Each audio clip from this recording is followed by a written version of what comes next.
Mes chers frères et sœurs en Christ, soyez les bienvenus. Que la paix de Dieu soit avec vous. Tout au long de l'histoire de l'humanité, Dieu a manifesté sa miséricorde.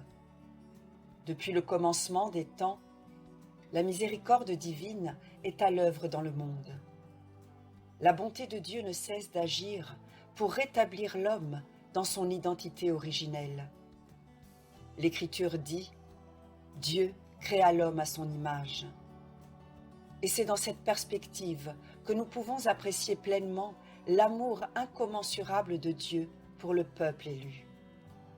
Dans l'Ancien Testament, Dieu exprime à la perfection sa miséricorde envers le peuple d'Israël.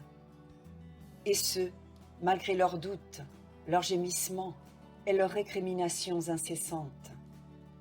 Face à l'adversité, Israël semble oublier instantanément les bienfaits de celui qui l'a délivré de l'esclavage au pays d'Égypte.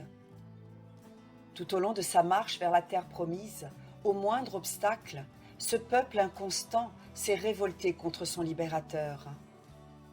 Mais loin de les abandonner ou de les condamner définitivement, le cœur miséricordieux de Dieu s'est laissé toucher. À chacune de leurs incartades, la miséricorde de Dieu est devenue agissante face aux supplications de son peuple en détresse. Ainsi, le Seigneur reste fidèle au peuple d'Israël, malgré leurs doutes et leurs ingratitudes. Il use avec eux de patience et répand sur eux sa miséricorde. Mes chers amis, la miséricorde divine, c'est la bonté de Dieu. Cette bonté qui pardonne et renouvelle l'homme dans sa dignité. Dieu ne rejette pas le cœur qui se tourne vers lui.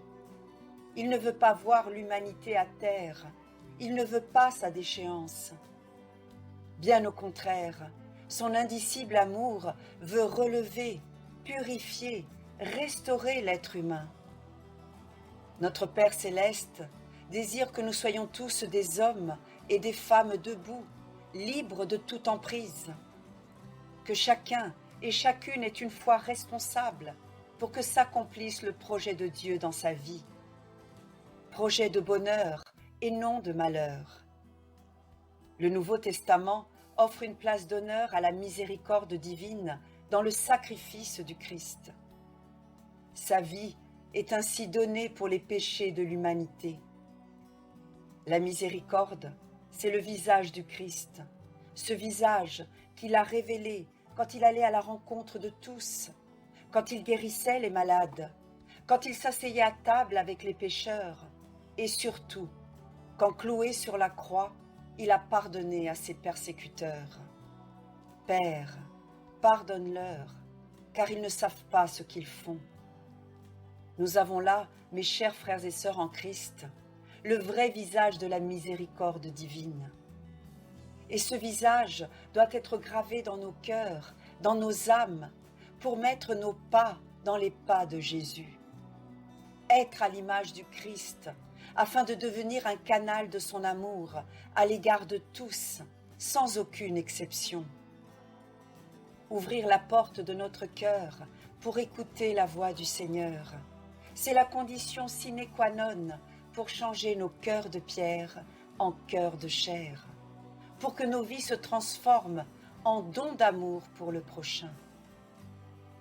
Le pape François a dit qu'il n'est pas possible d'être chrétien sans être miséricordieux. Ce serait en effet une aberration, car le chrétien est forcément miséricordieux, puisque la miséricorde est le cœur de l'Évangile. Cependant, il ne suffit pas d'aimer ceux qui nous aiment. Il ne suffit pas de faire du bien à ceux qui nous font du bien. Jésus le dit, les païens font de même. Il s'agit donc, mes amis, de faire du bien à ceux qui ne sont pas en mesure de nous le rendre, à ceux qui nous rejettent, nous calomnient, nous méprisent, nous condamnent, et même à ceux qui nous font du mal. Il est vrai que la tâche semble parfois ardue, voire même inconcevable. Mais avec la grâce de Dieu, tout est possible, car rien n'est impossible à Dieu. Mes chers amis, La miséricorde franchit toutes les frontières. C'est une invitation à voir en l'autre le visage du Christ ressuscité, à rejoindre son prochain là où il est, sans jugement ni a priori. C'est l'accueillir ainsi, au-delà de ses fautes, avec ses fragilités et ses défaillances. Nous sommes tous faillibles, mais dans sa grande miséricorde, Dieu relève l'humanité tout entière de ses péchés. L'Écriture dit, le jugement de Dieu est sans miséricorde, pour qui n'a pas fait miséricorde. Mais la miséricorde se moque du jugement. Fort de tout cela, portons un regard de compassion sur celui ou celle qui chute sur la pierre du péché. Cette pierre qu'il nous est impossible de jeter en premier. Enfermer quelqu'un dans sa faute, c'est l'empêcher de voir et d'approcher la miséricorde de Dieu. Soyons donc miséricordieux, comme notre Père céleste est miséricordieux.